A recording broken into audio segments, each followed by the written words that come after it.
Hey everyone, just a bit of information really.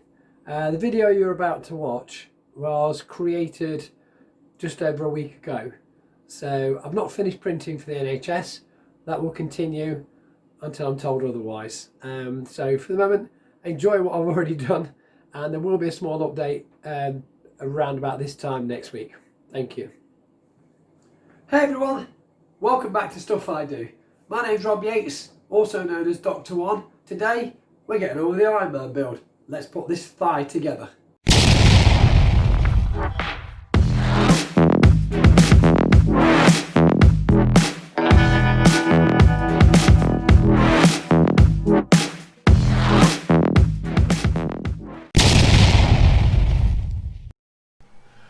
Okay, getting close to the assembly process.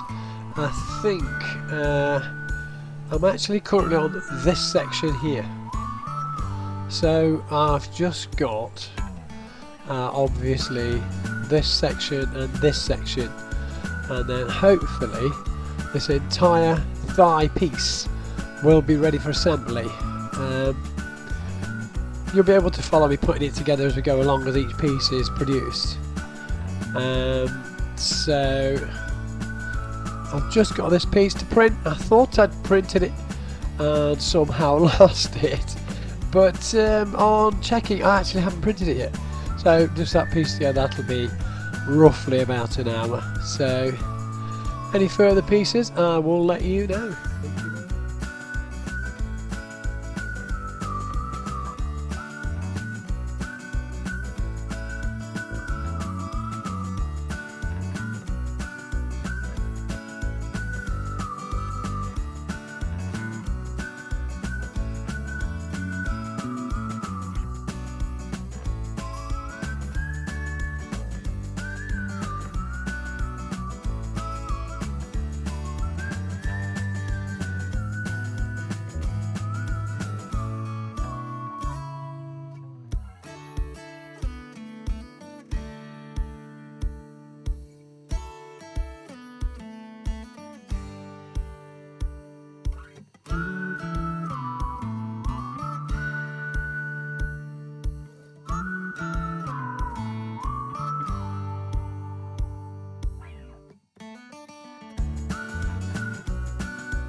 Well, there you go, the completed thigh piece. We finally got it put together. It's all printed. We're on a bit of a journey, aren't we? So I'll keep you up to date with the rest of it. That's it for now. There's obviously a lot of finishing yet to do. We'll do that on another time. So all this filling in, lots and lots of sanding, painting, priming, and of course assembling the whole thing together. Thanks for watching. See you next time. Hey everyone. This is the shin section of the leg, which will be next in line for printing, and obviously once that's complete there'll be a shoe to do, and that will be that, I think. I've coloured them in sections so I know where I am with it. So what I'll do is I'll start with all the pink sections so I know what I'm doing, and then obviously move on to the yellows and the blues and the greens, etc. This is also split down the centre, so that's to make life easier for me as it is. So move that section away for you. You can see how it's split up. So as we go along, I'll keep you up to date with that. Thank you again for the patience, and that will be the next part. Thank you very much. Hey everyone. Well, I'm planning on moving to another room, so I've got no internet in there. So what I've done, a bit of research, I bought one of these. Cool, huh? Now allegedly, you just plug this in near your router, plug your router into there, and then you plug the other one in the room you have no internet, plug it into there, and then off to your computer, and Bob's your uncle. No setting up, no software, no IP addresses. Give it a bash, I'll let you know how it goes. And I'm not sponsored by these either. Not yet. You never know. Well, there you go. Hope that's been good for you. It's been a long time. Took a lot longer than it seems to when you're watching the video back, right? Next time, hopefully, we'll be moving on to the shin section, as you've just seen. That's going to be step by step because I haven't done any of that yet. I'm sorry you missed out on the other parts of the Iron Man I've already built, but I will show you parts of that properly in the next video as we go along. Look after yourselves out there. Take care. Stay safe. Thanks for coming.